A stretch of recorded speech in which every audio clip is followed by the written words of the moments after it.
Hello दोस्तों, नमस्कार। स्वागत है आप सभी का आपके अपने यूट्यूब चैनल में। दोस्तों, आज 11 जुलाई को सीआरपीएफ ट्रेडमैन के तीनों शिफ्टों का पेपर समाप्त हो चुका है। तीसरे शिफ्ट का एग्ज़ाम एनालिसिस लेकर हाजिर हूँ। एक बार फिर से रियल प्रश्न के साथ करेंगे पूरा वीडियो, तो पूरा वीडियो लास्ट तक देखिएगा। जिसने भी अभी तक इस वीडियो को लाइक नहीं किया है तो आपसे रिक्वेस्ट है कि वीडियो की शुरुआत आपको लाइक के साथ करनी है। एक साथ लाइक बटन को दबा दीजिए और जितना हो सके ज़्यादा से ज़्यादा सभी दोस्तों तक इस वीडियो को पहुंचाने के लिए शेयर ज़रूर कीजिएगा और चैनल को सब्सक्राइब करके बेल आइकन ऑन कर लेने से रोज़ाना एनालिसिस की वीडियो का नोटिफिकेशन आप तक पहुंच जाएगा। तो स्टार्ट करते हैं फर्स्ट क्वेश्चन से। तो देखिए दोस्तों, फर्स्ट क्वेश्चन करते हैं। तीसरे शिफ्ट में जो पहला क्वेश्चन पूछा गया था, बिस्मिल्लाह खान पुरस्कार कब से दिया जाता है। तो दोस्तों, बात करें बिस्मिल्लाह खान पुरस्कार की, ये 2006 से दिया जाता है। तो राइट आंसर हो जाएगा 2006। यह 40 वर्ष की आयु तक के कलाकारों को प्रदान किया जाता है। बिस्मिल्लाह खान की बात करें तो उन्हें 1961 में पद्मश्री, 1968 में पद्म भूषण, 1980 में पद्म विभूषण और 2001 में भारत रत्न सहित कई पुरस्कारों से सम्मानित किया जा चुका है। उन्होंने 1950 में पहले गणतंत्र दिवस समारोह में शहनाई बजाई थी। नेक्स्ट क्वेश्चन आपसे पूछा गया दोस्तों एग्जाम में कि आर्य महिला समाज के संस्थापक पूछे थे। आपसे आर्य समाज का संस्थापक अगर सीधा पूछता तब तो आप सभी को पता है दयानंद सरस्वती हैं, पर ये क्वेश्चन में मेंशन किया हुआ था कि आर्य महिला समाज संस्थापक जो कि हैं पंडिता रमाबाई। तो इस क्वेश्चन का राइट आंसर हो जाएगा पंडिता रमाबाई। 1882 में रमाबाई पुणे चली गई, जहां उन्होंने आर्य महिला समाज, आर्य वुमेन सोसाइटी की स्थापना की। स्वामी विवेकानंद जी ने 1897 में अपने गुरु स्वामी रामकृष्ण परमहंस के नाम पर रामकिशन मिशन की स्थापना की थी। अगला क्वेश्चन पूछा है, कर्नाटक संगीत का संस्थापक कौन था। कर्नाटक संगीत के संस्थापक थे पुरंदर दास। राइट आंसर हो जाएगा पुरंदर दास। वह भगवान कृष्ण के भक्त थे। व्यापक रूप से कर्नाटक संगीत के पितामह के रूप में भी पुरंदर दास जी को जाना जाता है। अगला क्वेश्चन पूछा था, झूरी किस राज्य का लोक नृत्य है। बात करें झूरी तो ये हिमाचल प्रदेश का एक विशिष्ट गीत है और इसे बहुत मस्ती, हर्ष और उल्लास के साथ गाया जाता है। तो राइट आंसर हो जाएगा हिमाचल प्रदेश। ठीक है, नेक्स्ट क्वेश्चन करने से पहले एक बार फिर से याद दिला रहा हूँ, सभी के सभी एक साथ लाइक करेंगे वीडियो को। आपके लिए इतना मेहनत कर रहे हैं तो आप ज़रूर लाइक करें, अप्रिसिएट करें इस मेहनत को। लाइक करने के साथ साथ शेयर भी कीजिएगा और चैनल को ज़रूर सब्सक्राइब कीजिएगा। अगले क्वेश्चन में पूछा गया था आपसे, किस दिल्ली सुल्तान ने जिसने राजधानी को दिल्ली से दौलताबाद, जिसे देवगिरी के नाम से जाना जाता है, देवगिरी में स्थानांतरित किया था। तो इसका राइट आंसर हो जाएगा मोहम्मद बिन तुगलक। बात है 1329 की। 1329 ईस्वी में मोहम्मद बिन तुगलक ने अपनी राजधानी दिल्ली से महाराष्ट्र में देवगिरी के केंद्र में और अधिक स्थानांतरित कर दी, जिसका नाम बदलकर दौलताबाद कर दिया गया। अगला क्वेश्चन पूछा गया था, उकाई परियोजना किस नदी पर है। बात करें उकाई परियोजना की तो ये ताप्ती नदी पर है। तो ताप्ती नदी आपका राइट आंसर था। ताप्ती नदी पर एक जल विद्युत परियोजना है। यह गुजरात के लिए एक बिजली परियोजना है। ठीक है, तो ताप्ती नदी इस क्वेश्चन का राइट आंसर होगा। अगला क्वेश्चन पूछा गया है, 6 से 14 वर्ष के बच्चों के लिए अधिकार जो है वो किस संशोधन के तहत जोड़ा गया। तो अनुच्छेद 21A भाग 3 के माध्यम से 86वें संविधान संशोधन विधेयक में से जो है 6 से 14 साल के सभी बच्चों को मुफ्त और अनिवार्य शिक्षा के अधिकार को मौलिक अधिकार माना गया है। और ये जो 86वां संशोधन हुआ था ये सन 2002 में हुआ था।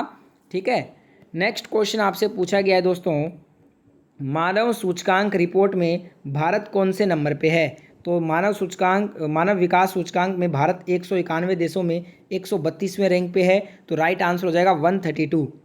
नेक्स्ट क्वेश्चन पूछा है, विजयनगर बहमनी कौन सा संघर्ष हुआ था। तो विजयनगर और बहमनी के बीच में रायचूर दोआब क्षेत्र में संघर्ष हुआ था। यह दक्षिणी भारतीय राज्यों आंध्र प्रदेश और कर्नाटक में तुंगभद्रा और कृष्ण नदियों के बीच स्थित भूमि का एक त्रिकोणीय क्षेत्र है।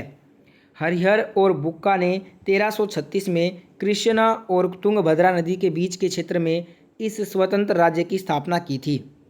नेक्स्ट क्वेश्चन पूछा गया है, जनगणना 2011 के अनुसार भारत में गरीबी रेखा के नीचे का प्रतिशत कितना है।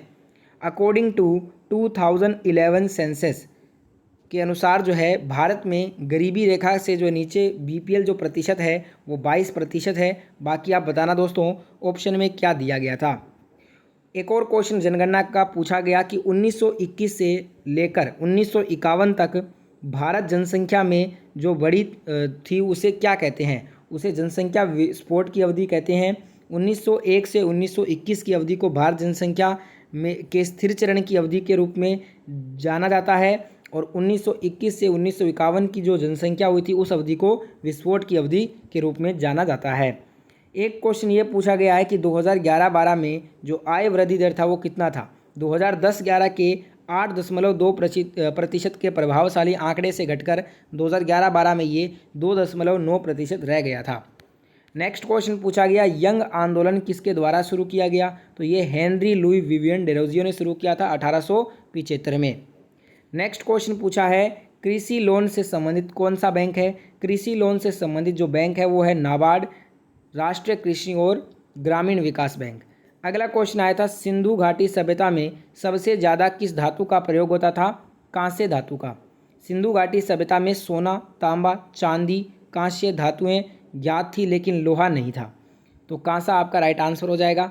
नेक्स्ट क्वेश्चन पूछा गया है, भारतीय संविधान में भाग 9 किस वर्ष जोड़ा गया। तो पंचायती राज संस्थान का गठन 73वें संवैधानिक संशोधन अधिनियम 1992 द्वारा किया गया। तो राइट आंसर हो जाएगा 1992 में। अगला क्वेश्चन आया है कि अमेरिका में भारत के पहले राजदूत का नाम क्या था। ये थे दोस्तों आसफ अली।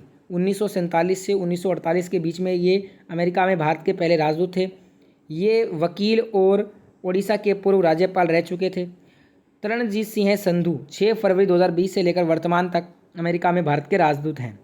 नेक्स्ट क्वेश्चन पूछा गया है, खादर के मैदान को क्या कहते हैं। तो खादर प्रदेश प्राकृतिक रूप से सबसे उपजाऊ भूमि होती है।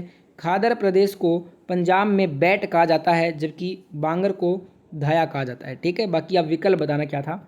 एक क्वेश्चन आया कि कौन सी कोशिका सबसे कठोर होती है। तो कोशिका भित्ति होती है सबसे कठोर। एक क्वेश्चन ये था कि मानव शरीर की सबसे कठोर कोशिका। देखिए इस टाइप से क्वेश्चन होगा कि मानव शरीर में सबसे कठोर जो उत्तक है वो इनेमल है। यह एक खनिज युक्त उत्तक है जो दांतों की सबसे बाहरी परत को ढकता है। ठीक है। नेक्स्ट क्वेश्चन था कि हड़प्पा सभ्यता में कौन सा शहर में 4 दीवारी नहीं थी। तो धोलावीरा आपका राइट आंसर हो जाएगा। भारतीय पुरातत्व सर्वेक्षण ASI ने 1967 में इस जगह का पता लगाया था। 44वां संविधान संशोधन ये अनुच्छेद 31 के तहत है। इसमें मौलिक अधिकारों को सूची से हटाया गया था। संपत्ति जो अधिकार था उसे मौलिक अधिकार से हटा दिया गया और इसे अनुच्छेद 301 के तहत एक कानूनी अधिकार बना दिया गया था। ठीक है, ये 1978 की बात है। उत्तर पश्चिम में सर्दियों में अरब सागर से आने वाले तूफान किस कारण से आते हैं। तो ये पश्चिमी विक्षोभ के कारण आते हैं। तो पश्चिमी विक्षोभ आपका राइट आंसर हो जाएगा। तो ये थे आज के सारे थर्ड शिफ्ट के क्वेश्चन। लास्ट में कुछ क्वेश्चन की लैंग्वेज एग्जैक्ट से नहीं मिली थी, तो जिनको अच्छे से याद है एक बार कमेंट करना। वीडियो पूरा देखने के लिए आपका बहुत बहुत धन्यवाद। वीडियो को एंड करने से पहले लाइक शेयर सब्सक्राइब जरूर करके जाइए। जय हिंद, जय भारत।